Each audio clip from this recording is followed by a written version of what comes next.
Comprei a casa porque era barata demais para o tamanho. Absurdamente barata. O corretor de imóveis, um homem com um sorriso tenso e suor na testa, insistiu que ninguém a visitava havia décadas. É antiga, mas sólida, ele me disse, evitando meu olhar e focando na chave que balançava em suas mãos.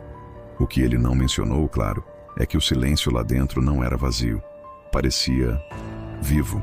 No primeiro dia, assim que fechei a porta pesada de madeira, cada passo que eu dava ecoava como se a estrutura inteira estivesse me ouvindo. As paredes, cobertas por um papel de parede desbotado, rangiam em intervalos irregulares, como um peito gigante se enchendo e esvaziando de ar.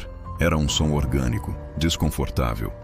Tentei ignorar, dizendo a mim mesmo que era apenas a casa se acostumando com um novo morador depois de tanto tempo sozinha. A noite caiu depressa, trazendo um frio que não condizia com o clima lá fora. Foi quando o vento começou.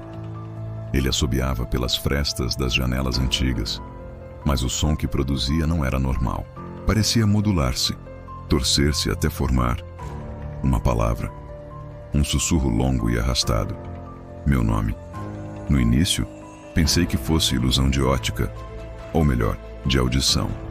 O cérebro prega peças, certo? Tenta encontrar padrões onde não existem. Mas o eco persistia, mesmo nos momentos de calmaria, quando o vento parava completamente. O som parecia vir de dentro das próprias paredes, um murmúrio grave e paciente, repetindo meu nome como um mantra esquecido. Naquela primeira noite, o sono não veio. Fiquei sentado na sala escura, ouvindo a casa aprender a falar meu nome. Os dias que se seguiram foram uma sucessão de estranhezas crescentes. A casa tinha um quarto em particular, no final do corredor do segundo andar, que permanecia sempre gelado. Não importava o quão forte o sol batesse lá fora. Era como entrar num frigorífico. Decidi torná-lo meu quarto de dormir, pensando tolamente que o ar fresco me faria bem. Foi um erro. Toda noite, pontualmente quando o silêncio se tornava absoluto, algo batia levemente na parede. Eram sempre 3 toques, secos, deliberados. Vinham sempre do mesmo lugar, exatamente atrás da cabeceira da minha cama. Toque, toque, toque. Na terceira noite decidi que não era minha imaginação. Peguei meu celular e comecei a gravar o silêncio. Esperei, e como um relógio, os 3 toques vieram.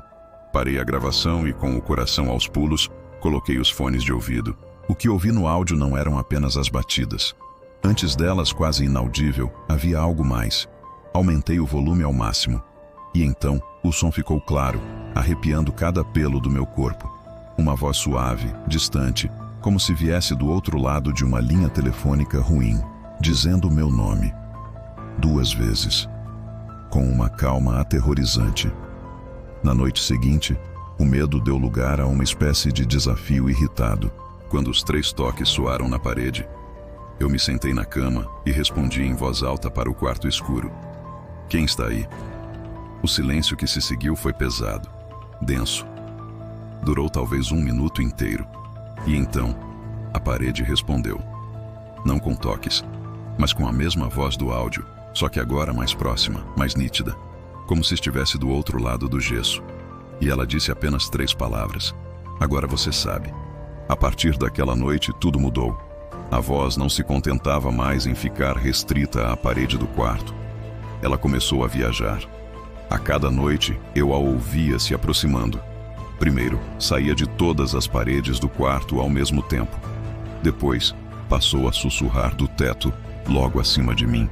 Em seguida, desceu para o chão, subindo pelas tábuas de madeira como uma névoa sonora.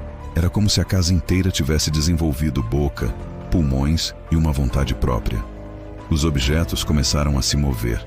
Coisas pequenas, no início. Um livro que deslizava 1 centímetro na estante.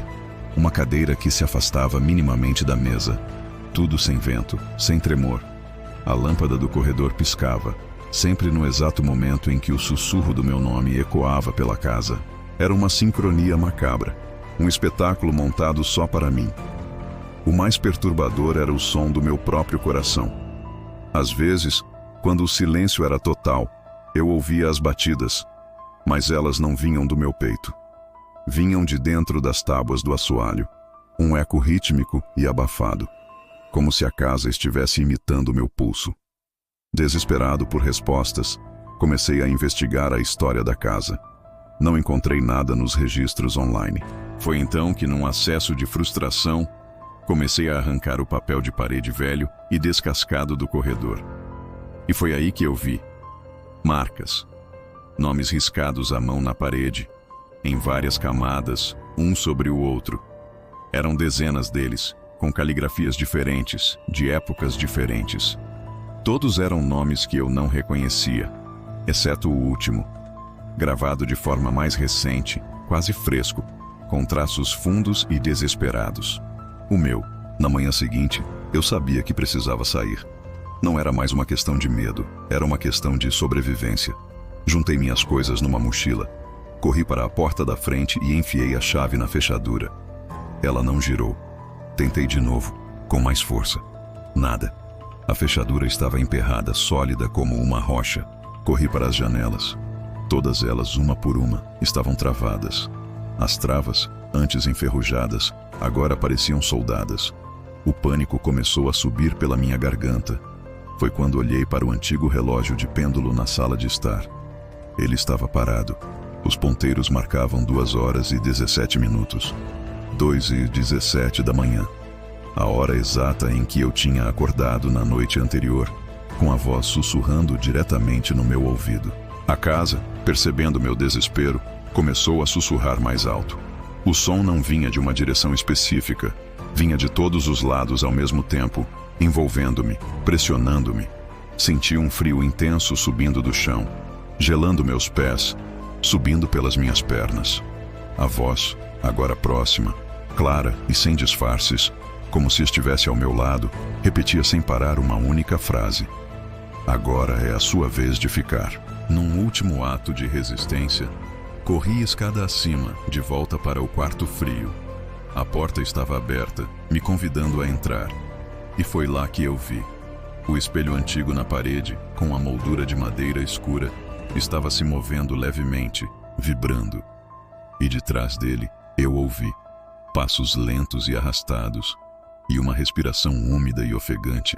Enquanto eu olhava, paralisado, o vidro do espelho começou a embaçar, como se alguém estivesse respirando nele do outro lado.